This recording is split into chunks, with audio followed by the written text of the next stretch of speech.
Awesome. So hello to everybody joining us online, watching this recording. Welcome to the Environment and Climate Change Speaker Spotlight, Sustainability for Beginners. So to start off this session, we have a prayer that has been recorded by Elder Norma Spicer, so that we may begin the session in a good way and think about the topic that we will be chatting about tonight. So I will share this. I am honored to lead you in prayer. In the name of the Father, the Son, and the Holy Ghost. Heavenly Father, we are grateful for your presence among us as we gather to gain more knowledge on being better stewards of the land you placed in our keeping. Sometimes, dear Lord, we are overwhelmed with fear and anxiety for the sustainability of our world. So much pollution, so much change to our ecosystem. We wonder how and if we can ever make a difference to change this downward spiral. Pope Francis said, "Let us pray that we all make courageous choices, the choices necessary for a simple and environmentally stable lifestyle, taking inspiration from our young people who are resolutely committed to this." He said the future of the planet that young people will inherit is exactly what hangs in the balance. Let the teachings learned today help our Métis families and communities take part in actively sustaining our land, water, and air for future generations to come. All-powerful God, you embrace with your tenderness all that exists.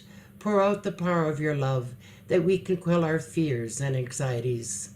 Fill us with peace and determination to protect and be good stewards of your precious gifts as we journey towards your infinite light. We place our trust in you now and forever. Amen. In the name of the Father, the Son, and the Holy Ghost. Thank you again to Elder Norma, who prepared that for us and really set the tone for tonight's conversation. So what are we doing tonight? We're just about halfway through this first little bit, and then I'm gonna talk a little bit about some of the work that the Métis Nation of Alberta is doing in terms of environment and climate change, and then I'll pass it over to Jazmine, who is going to give her presentation, and then we'll have some time for questions at the end. And I know we have the space until about 7:30, so we might end a bit sooner than that, depending on questions. But please feel free to think about questions throughout the session and type them in the chat. And if they aren't answered throughout the session, we can definitely get to them at the end. So with that, oh, and one more thing, if you've attended one of these before, we always send out a follow-up survey, which is really helpful for us to gain insight about what people are interested in, what topics we could explore for future sessions. All of these sessions are based on feedback from Métis Nation of Alberta citizens to see what we should do. So please feel free to fill that out. I'll send you that survey link in a follow-up email, and we can share it at the end of tonight's session. And one random person who fills out the survey will win a $100 gift card. So with that, we'll talk about a couple exciting things that are coming up. You may have heard we're doing traditional plant walks again this year. They've always been super popular. The dates are now released. I believe the Edmonton and Calgary ones might be full already. However, lots of spots in other locations.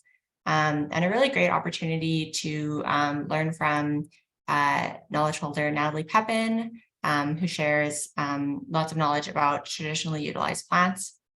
Jen, if you don't mind sharing the link to the Eventbrite to register for those in the chat. I also heard that we recently just added another date. We'll be doing a plant walk in Bonnyville on June 7th. So one more opportunity to get involved there.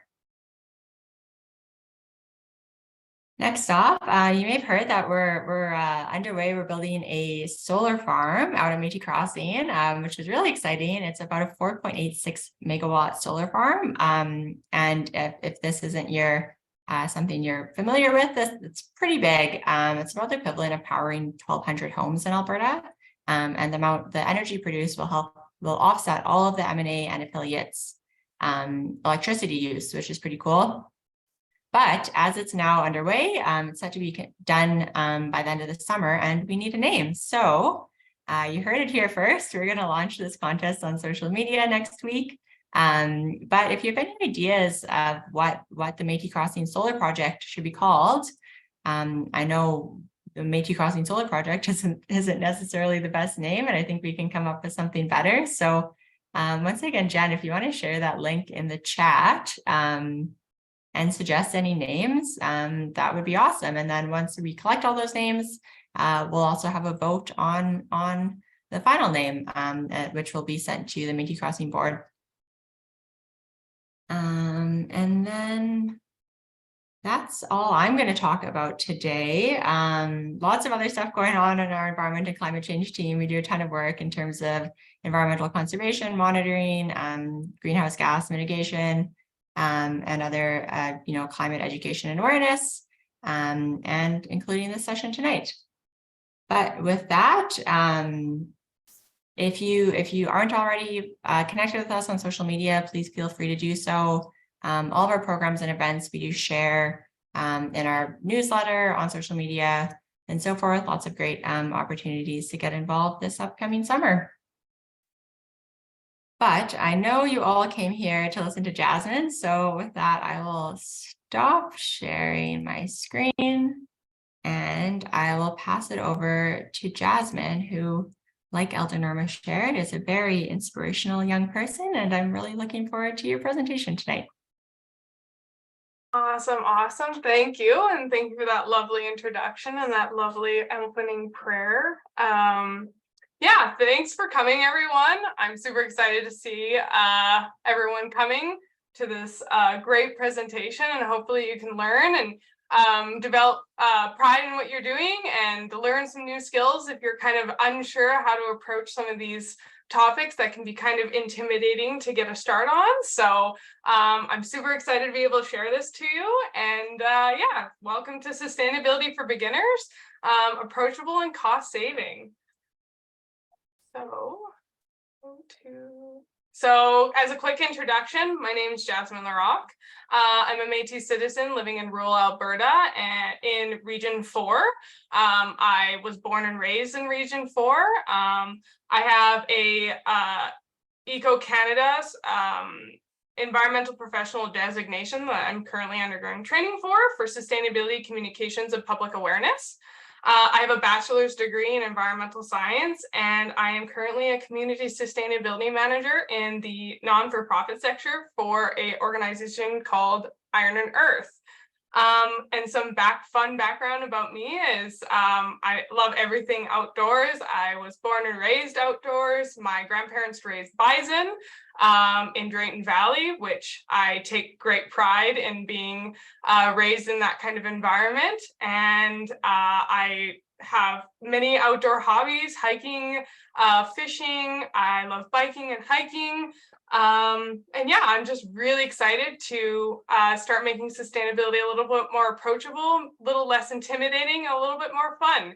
And in terms of, Métis culture, taking pride in the things that we are already doing, and that's harmonized in our culture. And yeah, so that's a little bit about me. So I wanted to do just a quick introduction about what sustainability is. It's kind of a complex term. It means a lot of different things to different people, and there's many ways to approach it. The formal definition is the avoidance of the depletion of natural resources in order to maintain environmental and natural balance. And I think a lot of us are familiar with this. It's just taking our natural environment, not overtaking, balancing our natural environment around us, respecting the land around us. And also sustainability is complex, personal, and diverse. And in terms of Métis culture, we have a history of having a deep connection with the land around us. I know I take great pride in where I live and the environment I grew up in. And it's complex because there's many ways to approach sustainability, and it's not one size fits all. And yeah, it's just giving a couple of starting points of what sustainability can look like, but that doesn't necessarily mean these are going to be work for you, or if you're already doing some of these things, then that's to have pride in, and that you're already doing those. So the first topic I wanted to touch base on is eco-anxiety, which is the extreme worry about current and future harm of our environment. With the climate crisis kind of looming over, and complex topics that we see within media and our news, and climate change, I wanted to touch base about the validation of eco-anxiety. And just validations of those concerns. It's okay to be worried or to be confused or conflicted. These are complex topics and there's a lot going on. It's okay if you're dependent on certain industries for income security. We all have to make a living, and taking priority in our family and our livelihoods is a concern in terms of sustainability. So don't feel left behind if you're currently in an industry that you rely on.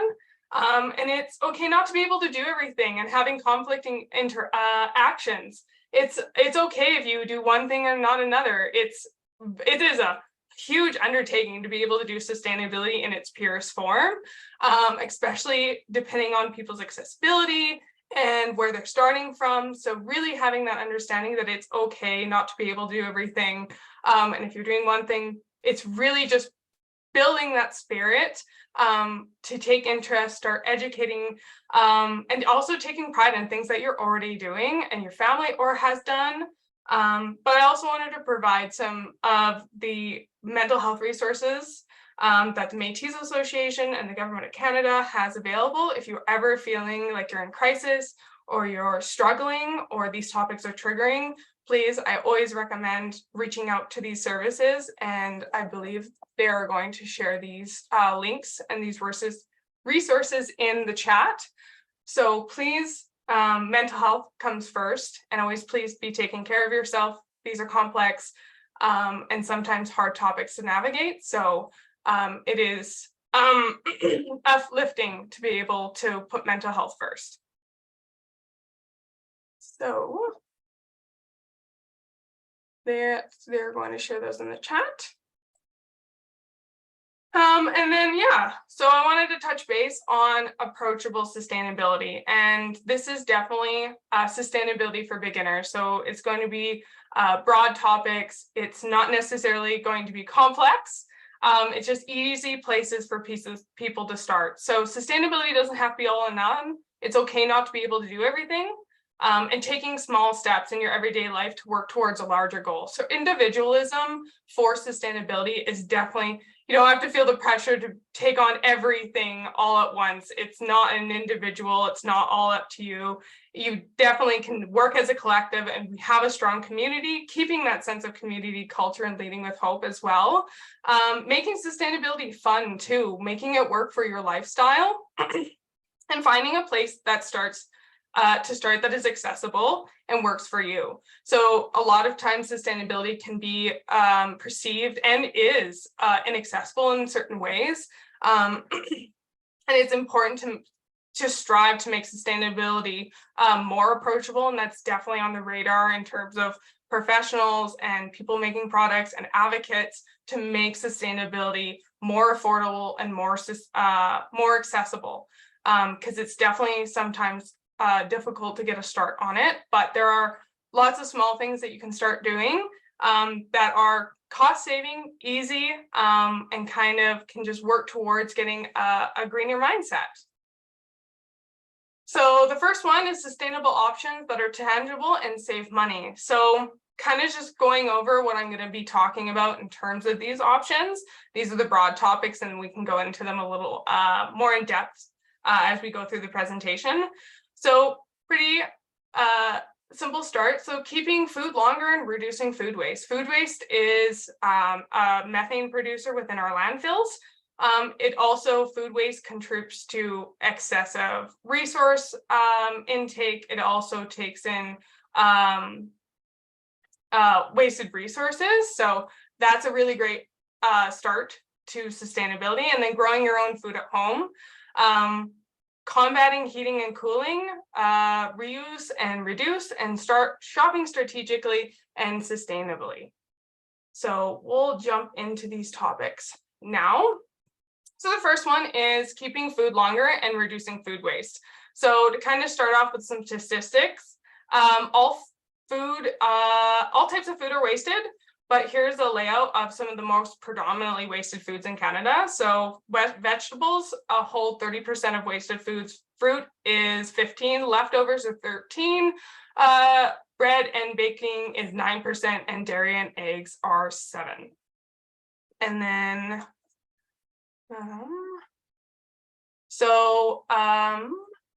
if you guys mind adding the question to the chat so we can kind of develop a bit of a conversation going, kind of talk about what commonly goes bad in our households. I'm sure we all have that head of lettuce or that bag of salad that goes bad that you're intending to eat every single time you go to the grocery store and it goes bad and you're throwing it out.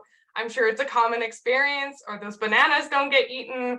Probably a lot of households fall within a lot of these percentages. You know, the leftovers are intended to be taken for lunch and they get sat in the back corner of the fridge. So we can go through a couple of ways of reducing food waste. So a really great tackle to this, and you can do this personally in your household, and this can be strategic shopping, so canning, freezing, and drying. So looking at foods in your household that you can either purchase or make in terms of preserve version. So something in my household that my family's always done, I didn't even know until I was an adult, you could buy it from the store, is pickled beets. My family, my grandma pickled beets, my mom pickled beets, and she's now teaching me how to pickle beets. So looking at those ways to preserve your foods for longer, and also looking at the foods that are commonly going bad in your house, and looking and seeing if there are preserved versions of those that you can use as an alternative. So if mushrooms are going bad, look at canned mushrooms or dried mushrooms. Celery, you can buy those in dried or frozen versions. Also, notice you're not going to use something before it goes bad. You could preserve it and use it for later. Something that I normally do is keep an eye on my fridge, and if I have a bag of carrots that I'm not going to get around to, I cut those up, I blanch them, and I throw them in the freezer, and you can use them for soup and stews. So if you don't think you're going to use something, catch that beforehand and just throw them right in the freezer. And if it goes bad regularly, leave it off the list next time. Look at alternatives to fill your diet with foods that don't go bad regularly, or substitute it with something with a longer shelf life. So you want more vegetables in your cooking, onions, potatoes. Those are all really great alternatives that can stay in your fridge or in your pantries for longer. Also, challenge portioning mindsets. Purchase foods that last longer. So in everyday culture right now, in the shopping and kind of capitalist mindset, we're sold portions that we're not necessarily needing to eat or are eating. So really start challenging what you need to be portioning. If you're buying a pound of ground beef, that doesn't necessarily mean you need to cook the ground beef. Something I do is I will portion ground beef into sections, and I'll actually freeze them, and then that pound of ground beef goes for longer, saves me money, and I don't have as much going bad. As well, if your leftovers are going bad regularly, try looking at portioning your foods into sections that you don't have leftovers. Look at what your household is actually eating and being a little more strategic about cooking. Leftovers isn't something that I necessarily utilize anymore, just because a lot of times I never come around them, or I'm not going out and need lunches. So looking at ways to reduce foods that are going back into the fridge is also a really great alternative. And if those portions are going bad, also utilize freezer space. And then also, if you're unable to prevent that food waste, looking at how you're reducing food waste in terms of landfill. Composting, repurposing food scraps, buying bulk, and avoiding excess food packaging. So also looking at the packaging that is associated with your foods as well. A lot of things are coming in plastic wraps, and Also in packaging that aren't recyclable. So looking at how your food is producing waste, both in food waste and in packaging waste. And composting has really great starts. You can do worm bins, you can do tumblers, you can do just backyard, depending on your space. There's ways to accommodate in apartments. There are new technologies that are being developed. And yeah, buy what you need, eat what you buy, and then compost the rest. So composting is a really great way to reutilize scraps that aren't going to the landfill. Something that happens with food scraps is they produce methane, which can contribute to greenhouse gas emissions. So I'm looking at a lot of people's comments in the chat, and I'm seeing, yeah, fruit and veggies, fruit, spinach. Spinach is something that I struggle with too. I always mean to eat it and then it goes bad. Cucumbers, the ends go bad so quickly. Lettuce, a lot of those leafy greens are a really big challenge. They go bad really fast. They develop moisture and then they go all slimy. So for sure can be a struggle.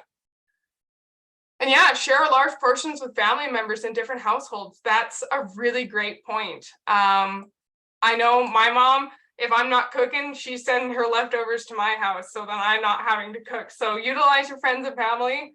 Another fun thing that I do in my household is my sister has chickens, backyard chickens. So you can reutilize those food scraps to give to local backyard chickens. So, and it's also something you can invest in if you're interested in chickens and your local municipality allows backyard chickens.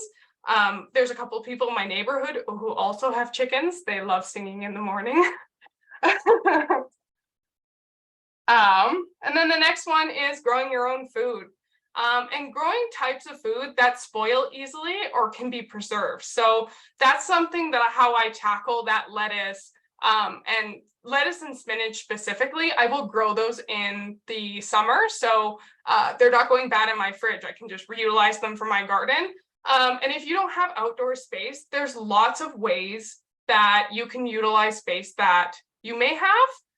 Whether or not you need compact or indoor gardening, you don't necessarily need a backyard or a lot of space to grow certain foods. So if you have a backyard, you can do small garden plots just with some 2x4s with a raised garden bed. Some great options that can be preserved are onions, potato, carrots, beans. Those are all things that can be frozen or dried. Compact gardening. So if you live in an apartment and you have a balcony, and have limited outdoor space, vertical gardening is a great option. I know people will do potato bins, so you stack the bins, and then you can lift the bins, and then you can just take the potatoes from the bins from underneath. So stacking and doing vertical gardening is a great option, and you can do garlic, onions, potato, carrots, and herbs. Again, those are all great options that you can dry or freeze. And then indoor gardening. So if you don't have outdoor space, that doesn't necessarily mean you can't grow your own foods. If you have access to some kind of outdoor window, you can definitely grow certain foods in indoor pots. So herbs, lettuce, spinach, those are things that you can actually grow inside, and you don't need those fancy light machines or anything like that. An exterior window can do wonders as well. So even if you don't have outdoor space, if you have foods that go bad regularly in your house, you can still utilize indoor gardening to help combat that, so you're not having to buy them from the store. Which another thing with these foods that do commonly go bad, lettuce, spinach, is they're very expensive. So reutilizing and growing them yourself, or freezing foods before they go bad, or looking at portionings or sharing portionings can really help reduce costs at the grocery store, because obviously when they're going bad and you're rebuying them, those costs really do add up. So, and also grow foods that you like. You know, gardening can be a lot of fun, but at the end of the year, at the end of the season, if you're left with a bunch of veggies that you don't want to eat, they're not going to get eaten. So really do look at foods that you like growing and the space that you have, and grow, and you reutilize them throughout the year. I grow carrots and potatoes, and I freeze them and reutilize them for stews throughout the year. So you really can utilize those foods throughout the year if you're preserving them. So the next one, which is a hard one, this is more tackling, so combating heating and cooling. By no means these are fancy retrofits. Heating and cooling is a complex situation in terms of retrofits. They come with high costs, getting new windows. So looking at ways that you can reutilize your space and help combat cooling and heating without the high costs of extreme retrofits. So a big one is eliminating drafts and holes around your exterior windows. Go around your house. If it's a hot day or a cold day, feel around your windows. See if you got some drafts, and look at ways whether or not you can add some insulation around the trim and the border. A lot of times some windows don't have proper insulation. Smart thermostats, they do come at somewhat of a high cost, but if you're able to add them to your household, they can be a wonder. You can track how much energy you're using, where and when you're using those energies, so you can really understand how your house is utilizing energy. Curtains as well. So the curtains can be beneficial both in the winter and in the summer. So I'm sure we're all experiencing the extreme cold snaps in the winter that we're experiencing, and then also the heat domes and the extreme heat waves. And exporting AC is definitely a huge challenge. So curtains can insulate windows in the cold. So if you have a really cold night, close those curtains. They can really help insulate those windows. And in the summer, closing them before the sun comes up or is blaring on your house. So look at how the sun hits your house, and make sure you're utilizing those curtains before the sun's getting through your windows, so you can combat that heat before it hits. So yeah, intense heat outside, try tinfoil. This is kind of something that came up on the news. It's something my mom used to do when I was a kid. Throwing tinfoil up on problematic windows, it does wonders. If you don't have AC, or even if you do and you want to save on AC, if you want to save on cost for AC, you got hot windows, throw some tinfoil on, and someone added in the comments, shiny side out, so you're reflecting that sun and those rays back, so they're not actually hitting your house, they're not coming in. And reutilizing opening and closing your windows at the right time. So in the morning before the sun's hot, open your windows, cool off your house, and then when it's starting to get hot, close everything up, throw that tinfoil up, and then wait for the day. And then when it cools off again, get your fans out, reopen the window. And it really does help with those hot days. And also costs associated with AC and keeping your houses cool and comfortable, especially if you have kids or pets, and for yourself, because we have been having some really hot summers lately. So I'm northern Alberta, so I'm used to like 20, and 30, I'm sweating.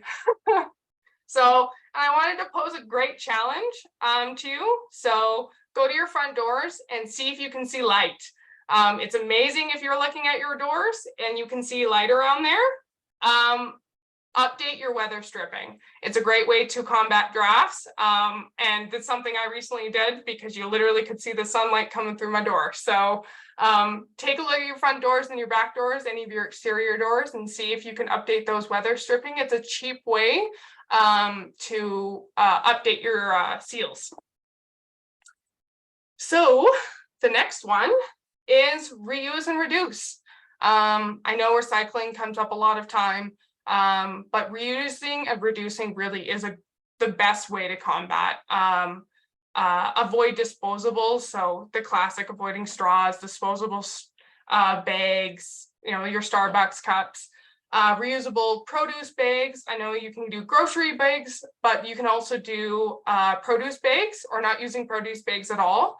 Reusable coffee cups and water bottles, and try refreshing or repairing belongings. So the example in this slide is actually my personal table. Someone was throwing away this table, so we repurposed it, threw some paint on it, and now we have this gorgeous dining room tables. So you can really utilize products that are being thrown away or given away for free with a little bit of paint, and sometimes they don't even need to be refurbished.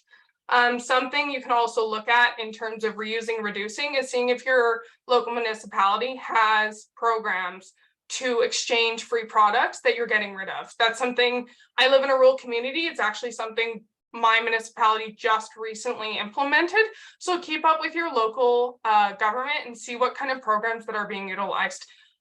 And then, yeah, this great depiction of how you can take your products from excessive waste to less. So this right here, where you can buy spinach bulk, you can not use the produce bag, you can buy bulk beans, tomatoes without packaging, mushrooms without packaging. And this, I just thought this was a really great depiction of how you can take your products very simply from packaging to no packaging. Another great way is utilizing local food produce rather than going to the grocery store. See what local businesses around. Also keep an eye on whether or not you have farmers markets. Sometimes they do come at higher costs, but it's a great way to help combat emissions from transportation, as well as reducing packaging. And then there's also this great link, if we could add that in the chat. This is a really great resource. It goes into kind of the bronze stages of sustainability all the way to platinum, and it gives step-by-step ability to start reducing packaging. So I would very much recommend, that's where this photo came from. Take a look at that link, and it's a really great place to see where you can get some tips and then work your way up to things that are a little more challenging. And then speaking of, so reduce and reuse, we're going to move over to some recycling awareness. So some products, specifically plastics, may say that they're recyclable, but they're actually very difficult. Even if they do go into your blue bin, that doesn't necessarily mean they're actually getting to the recycling process. They might still land up in landfill. And a recent report from the Government of Canada stated only 9% of plastic waste currently in Canada is recycled, and 86% lands up in landfills. So reducing and reusing is definitely a far more sustainable option, especially looking at alternatives in terms of tin and glass, avoiding plastics. And containers should be cleaned before they're going into the recycling. So if you're not cleaning it, if you're throwing it into the recycling bin dirty, there's a lot of cases that it's not actually getting recycled. So that's something to keep in mind. If your Starbucks cup isn't cleaned before it goes into the recycling bin, there's a good chance it might not be recycled. And sometimes recycling can be a bit tricky. It may say recycling, but there's extra steps. So for example, Keurig cups, you got to take them apart, you got to clean them, and then it's just that bottom bit a lot of times that can be recycled. But if you don't take those steps, then it doesn't actually get recycled. Also, talking to your municipality, just because one municipality takes recycling or certain recycling products doesn't mean another one will. So just keep up with your local municipality, your local recycling facility, to see what they're actually taking in terms of recycling goods, specifically plastics. Those are definitely the most difficult to recycle. So, nope. So yeah, just this is from Edmonton's waste management facility. So again, make sure you're checking with your local municipality, but going through some of the more commonly recycled products that are listed in Edmonton. So accepted in your blue bin: plastic bottles, containers, food beverage cans, paper, flattened cardboard, food beverage containers, glass bottles, but more specifically, what is not taken. So what is not normally accepted in blue bins: plastic bags, plastic wrap, film, flexible packaging, cups with wax and plastic coating, which is, I noticed someone mentioned coffee cups. Coffee cups are notorious for having a plastic lining in them. A lot of coffee cups, like Tim Hortons cups, they all have plastic linings, which makes that cardboard non-recyclable. So just because something may seem paperish doesn't mean it doesn't have a plastic coating on the inside of it. I do know like companies like Tim Hortons and potentially Starbucks, they are now accepting reusable cups. So you can actually bring those cups and they're reutilizing reusable cups. And some companies will even give you a deal on, I mean, not a big deal, but a couple of cents off your coffee if you're bringing those reusable cups. So that is something that you are now able to do since COVID. So, and another big one is styrofoam. Styrofoam is a really great one to avoid, whether or not it's takeaway food. That is one that is notorious for not being able to recycle. It also breaks down really badly. So I'm sure you guys have heard of microplastics.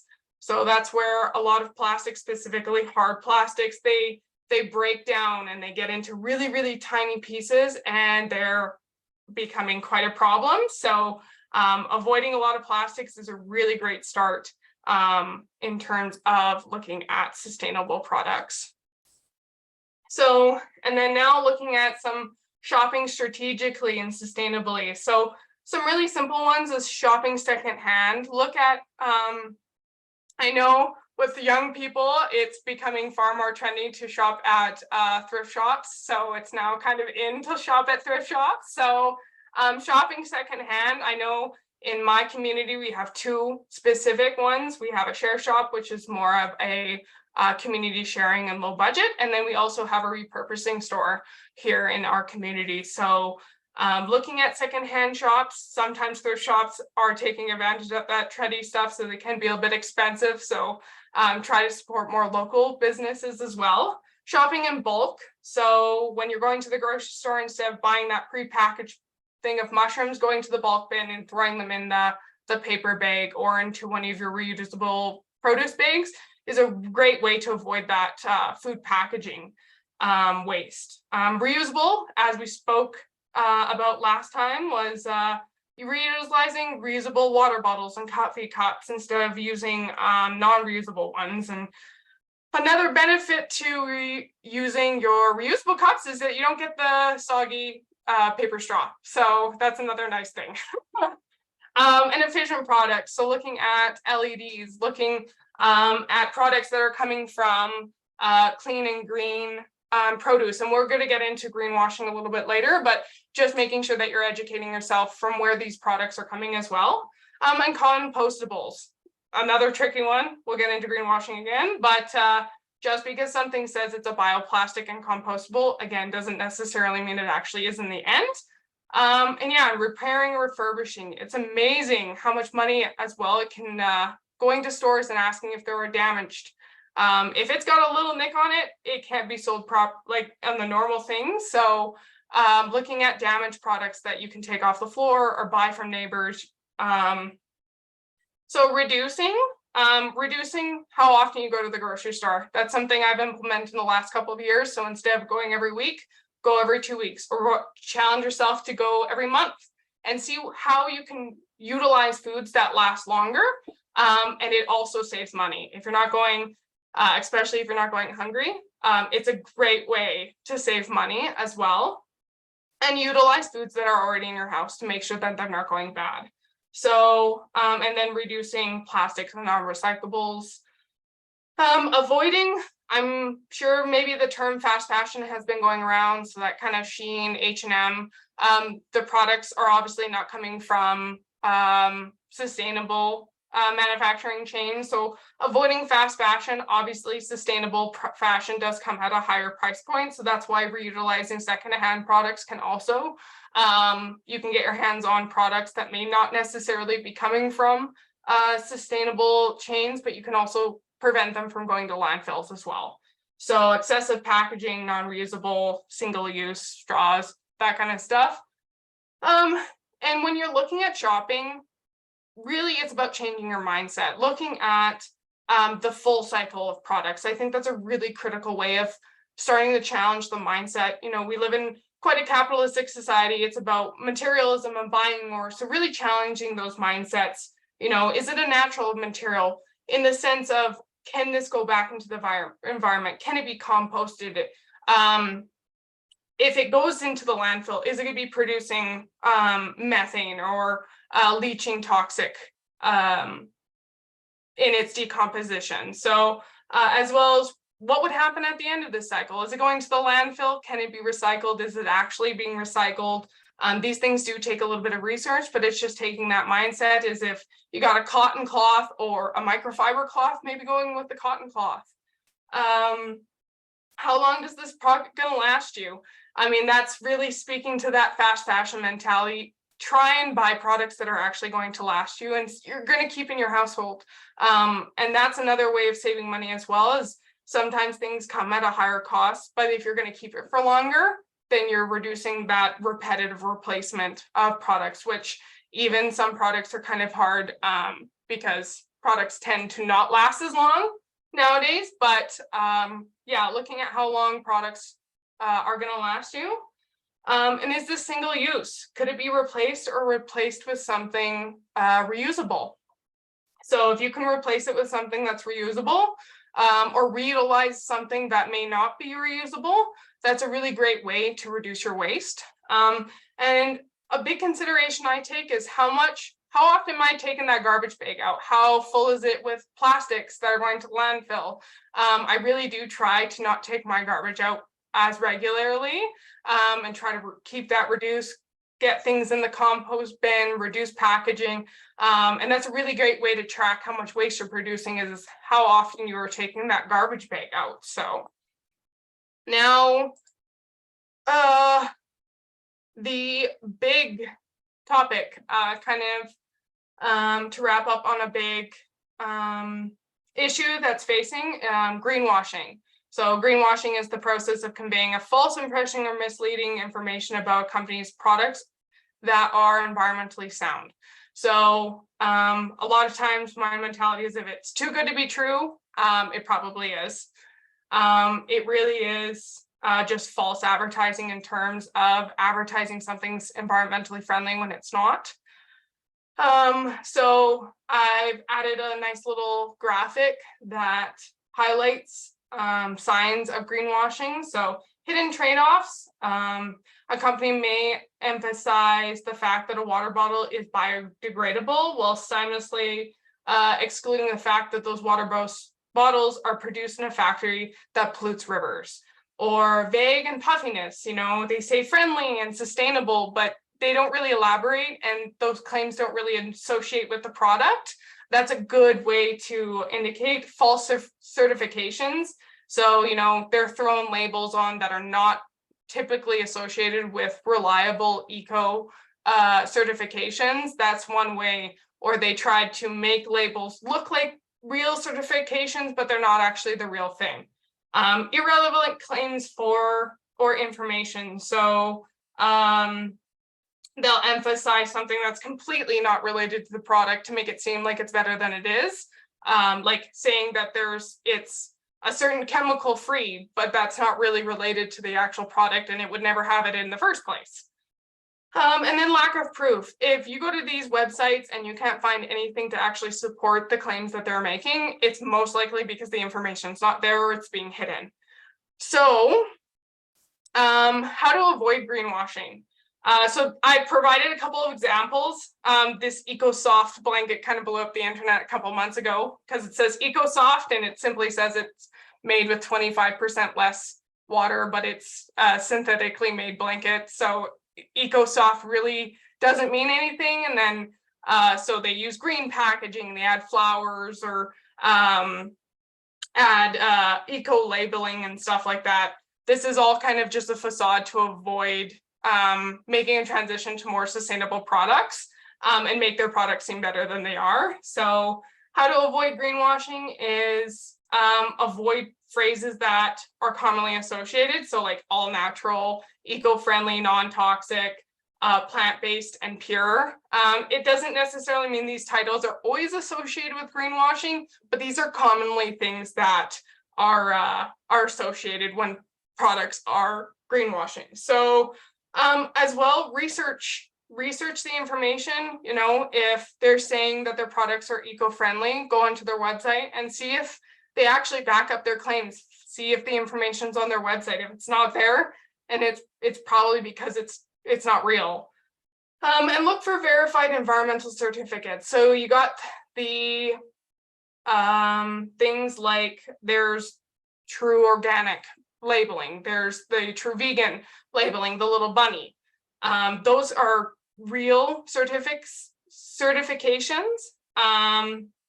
as well as unjust green claims. So they've, you know, on this Ziploc, they've thrown on that it's green and it's Evolve, and they've added leaves, but it's not really necessary for Ziploc bags.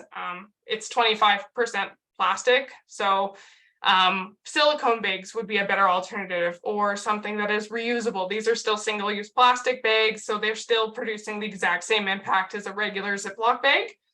And watch out for products coming from ungreen manufacturing. So they'll throw refillable products or something like that, or they'll say EcoSoft and it's less water producing, but in reality this blanket is made very similar to the rest of the blankets. So and then yeah, really just educating and researching the claims. You can get associated with certain brands that are truly sustainable. True Earth is one they make. I think the Métis Association has given those out a couple of times for prizes. They make, you know, the washing detergent strips, and they come in cardboard. So those are the kind of things, avoiding just regular products that are slapped with flowers and green labels. Another thing is that this is false advertising. It is actually illegal.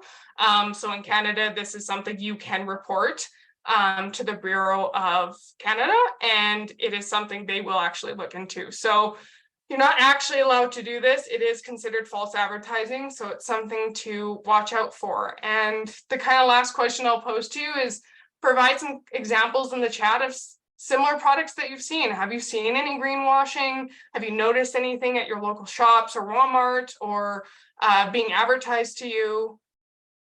Yeah, I'd love to see if you guys have actually experienced greenwashing. And then after today, maybe next time you're at the store, keep an eye out for it and try to avoid it, because there are real products that are actually sustainable, and these are definitely not examples of them. So awesome. And that is it. So I think if anyone has questions. Thank you so much for that, Jazmine. That was so informative. I learned definitely a few things there, and I work in this sector, so thank you. It was really awesome to see kind of all the conversations in the chat and people offering suggestions for things that they do to you know, reduce waste or think about these things. I know it can be really daunting, as you mentioned, you know, to go to the grocery store and you're busy and you're trying to consider all these things and you know what to do. And I know sometimes I was in the pasta aisle the other day and I needed some pasta, but every pasta was like had a plastic bag or like a little plastic window, and trying to find one that was just like a cardboard box, and I wasn't going to the bulk store. And you know, so I'm wondering maybe to if anybody has any other suggestions for little things, or like if you have researched something already, or like somebody else has done the work. I love the tip about growing foods you like. It's such a good reminder. I was buying seeds for my little balcony garden and, you know, thinking what could grow in Edmonton versus, you know, what I'll actually eat. So yeah, I don't know if anybody wants to jump in here and offer any suggestions or in the chat, or if anybody has any questions, please jump in here. For sure. And this is just the tip of sustainability. There's far more that you can do. But yeah, these are great starting points to start thinking about sustainability, and kind of keeping your eye out for things that come off as sustainable, but they're not actually sustainable. And just looking at how to reduce food waste and reduce your waste. And then another great benefit is that a lot of these things can also save you money. So can kind of help reduce that burden that a lot of people are feeling. Totally. I also realized there's one thing I didn't share before, that Jasmine, if I could share my screen for a Yeah, moment. sure. I just noticed someone asked a question where to get reusable produce bags. A lot of grocery stores are now starting to sell reusable produce bags. I do notice sometimes that they are near produce as well. A lot of times, I believe Walmart is starting to institute these things, so you can get them from big box stores as well, but also online. Amazon is a really great option, but if you want to support more local businesses, there are a couple, I believe True Earth may also carry some produce bags, but if you're trying to get it in your community, a lot of grocery stores are actually starting to sell them. Awesome, awesome. Okay, I will give you the screen back. That was really perfect timing, because that leads me to exactly what I was about to say. You may have seen on social media, we did this last year as well, but for Earth Day, last year we gave away about 200 Earth Day kits, and they have lots of these products that we've just been talking about. So those True Earth laundry strips, the beeswax, the actual bag that all this stuff comes in is a reusable produce bag, and some other good stuff. So I know it can be hard to, buy all these things, and it is great to just, a bag's a bag, and if you already have one, those work. But we have this program launched again right now. It's still open until April 30th. Jen, sorry, if you could share the link to that in the chat. I would urge you all to sign up. Like I said, we only have 250 kits. So we'll do a random draw for everybody that enters. We do just ask that it's just a limit of one per household, and that you are an M&A citizen to apply. And if you got one last year, maybe leave them for other people this year. But yeah, definitely, I looked at the bags. They have lots of great stuff, and it's a good way to kind of get you started in thinking about some of these things.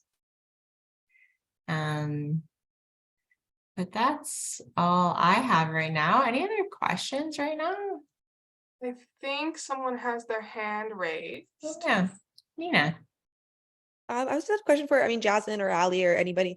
If you guys have any tips or maybe just resources to pass along to like friends or coworkers that are kind of, like lightly interested in this kind of stuff, but they maybe aren't going to take the time to go and, look into all the different things. Do we have something that we could that I could pass on to somebody else possibly?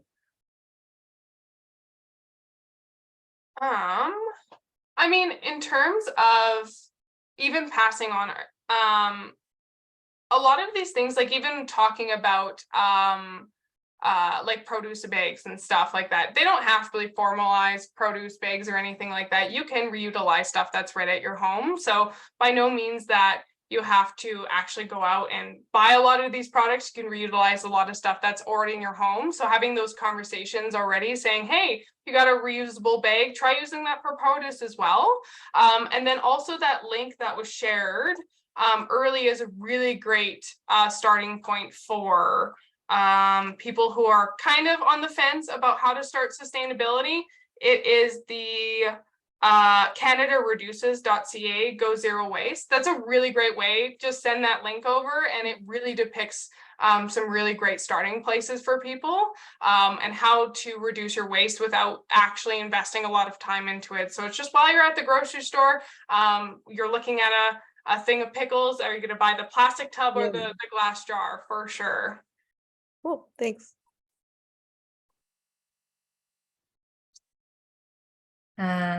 There's a question here. Has there been discussions around initiatives for perennial sustainability garden produce? Any thoughts on that, Jazmine? Is that just in terms of stuff that comes back regularly or kind of community gardens?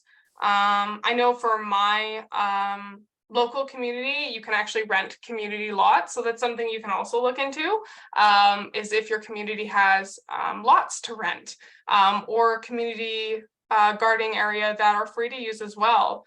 But in terms of incentives around perennial sustainable garden production, I'm not entirely sure whether or not that's been discussed.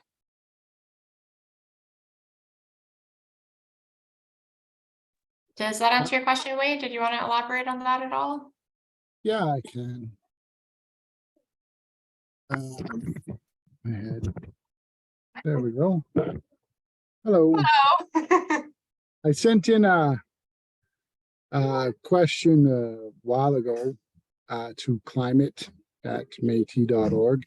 I understand you're busy. What I do want to know is we've been slowly seeing the depletion of natural berry picking spots. Where we live, there's less crown land, to use terminology, right? That's open to the public for actually harvesting. We've started and tried to develop our own, because we live rural. We have an acreage here, so we wanted to grow our berry plot, and we have been trying to start with a little bit of raspberries and some strawberries, possibly some rhubarb, to just keep going. There are initiatives that, or there are places where you can start building like an orchard, if you wish. 20, raspberry plants really isn't an orchard, but my question is, these are things that once they're started, they can last for decades as well for those who are, and understandably it won't work for everybody, but if we were talking about making grow your own and sustainable, it's one thing for looking at this week, this month. It's another thing to say, okay, rhubarb comes back every year. If you treat it well, how can we get more people in the rural who are interested in getting a few more homegrown stuff into it, because it can be pricey. You do have to set up a little bit, and you can only do it like once a year to get ready for that stuff. Might not work this year, but it might for some. And if you were looking at more of a larger type purchase, you could always break that down and have 2 or 3 people coming together, or that's something that can be done within the city limits, or even like strawberries. You can have hanging strawberry plants on your apartment, right? In your apartment. Sure. Yeah, that elaborates that question for sure. And yeah, I think that is a really great concern. I know in my area, I'm fortunate enough to have still what would be considered crown land. Blueberries is something that I hold very dear to my heart. It's something commonly found in my area. But for sure, with urbanization and more public land being less available, that's a really, really great concern to bring forward. I do, Ali, there is a berry program with the Métis Nation of Alberta, isn't there? Yeah, thanks for the question, Wayne. So we do traditional plant monitoring at the M&A. We've done it for a few years now, where we go out every spring and summer and look at berry yields in certain places around the province where M&A citizens have said that they are harvesting. I totally agree. It would be great to get more berries and traditional plants. But I guess that right now I can just offer that it is something we're looking at, we're monitoring, we're working on programs to engage citizens and looking at kind of how folks could potentially become community guardians and helping us with some of this. With all this work, you need data to support these decisions. So yeah, definitely something we're working on. And apologies if we missed your email there. I will go back and look and make sure that somebody gets back to you on that. But yeah, we're ramping up for another season of berry monitoring. I know I went out last year near Peace River and ate a ton of really delicious berries and found a patch of wild strawberries, and it was just magical. So berries are really, they are magical, aren't they? And I mean, I noticed some people in the comments are saying how urban berry and bush map is becoming more of a public thing. Even in my rural community, reutilizing spaces that are traditionally seen as grass are being converted into more useful and more sustainable spaces. So both through wildflowers and berries are being reintroduced into areas that are just normally sprayed and kept as grass. So that is something that also might change in the future as well, is that the perception around public spaces like green spaces and grasses are being converted to more usable spaces as well. But I definitely understand the concern that in the future, we want to make sure that these resources are available to everyone. And yeah, maybe just a personal suggestion in terms of the berry program is maybe opening up the opportunity for people to communicate where they're losing the ability to pick berries as well, if they've noticed a depletion of commonly used resources, whether or not that's through urbanization or climate impacts, could also maybe be a great way to enhance the program for people who are losing those abilities. So, but definitely great question. Thanks, Jasmine. Jen, do you have something to add there? Yeah, I think I'll just jump in and kind of address a few things. One, I love that idea, Wayne, having an actual plot of land or having space. I'm sure, as everyone on the call knows, we as Métis citizens do not have a land base, a traditional, that we own, I guess, if we're going to call it like that. One thing that we're working on in our department is establishing a Métis protected and conserved area. That's something we've been working on for many years now, and we're getting very close to actually having our own piece of land and hoping to expand that. So that's something that we can definitely look at once we have that plot of land to grow berries there and have citizens come and visit and pick them. So that's maybe something to keep an eye on. Once we've got that piece of land, we will be engaging with our citizens to ask what kind of activities they want to see on that land. So that would be something to definitely bring up. Another one is that for our berry monitoring project this year, we are going to be expanding it to be asking, it will be sent out as a survey, similar to if anyone has done our fish survey, where you can report on your berry harvesting in your area. So if you are seeing less berries or more, or they taste different, or etc., as well as if you're noticing changes in your climate and your weather, that will be something that we're going to start collecting and can start tracking so that we have that information for Métis citizens across Alberta. And then lastly, Kathy, I just saw your note on, are we making progress on Southern Alberta harvesting rights? It is a slow and steady process. It's something that we're constantly advocating for to the Alberta government. It is difficult sometimes to be at the table and at the right table, but we do have a really lovely harvesting department that is always constantly working on that. If you want any specifics, then we can share the email to reach out to harvesting directly. But yes, we are working on it. So far, we are kind of at a standstill right now, unfortunately, just waiting to get to those tables, but we are constantly advocating to be at the table and get Southern Alberta harvesting rights, because there are Métis people there and there have been for a long time. So hopefully that answers some of your questions, and I'll pass it back. Awesome. Anyone else?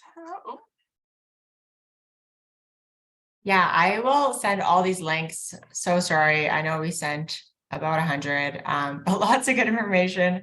I'll send a follow-up email with all these links and a link to the recording of the video for anybody who registered and wasn't able to join us tonight, and a follow-up survey like I mentioned before. Any other questions at the moment before we wrap up here? Well, we had a lot of really great questions, that is for sure. Really appreciate everyone's inquiries and their questions. You guys had amazing questions, so thank you for that. And if there are some things that you guys are already doing, give yourself a pat on the back, because just starting, is a great starting place, is just the little things. So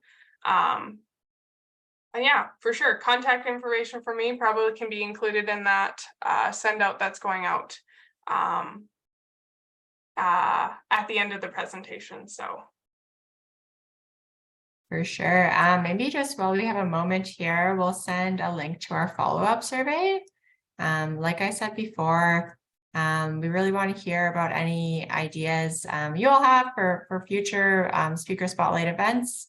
It is a really great way to connect about environmental and sustainability, climate change issues, and have that Métis lens on it. So if anybody has any ideas, or maybe wants to hear more from Jazmine in the future, please feel free to fill that out. It does really help us do these things. And yeah, you could maybe win $100 and buy some reusable produce bags and stuff. So thanks again, everybody, for showing up tonight. I heard there's some kind of a hockey game happening in a bit here, so maybe we'll let you go a little bit early and tune into that. Once again, if you have any questions, please feel free to reach out. Once again, my name is Allie Greenslade. I'll be sending out that follow-up email in the next day or two. And yeah, thanks so much for joining us tonight. yes, thank you all of you for all of your time. And have a wonderful night. Thanks, everybody. Go Oilers. Thank you. Awesome. Well, I'll just maybe wait on a minute just in case anybody has any last questions, but otherwise, thanks so much. Enjoy your night.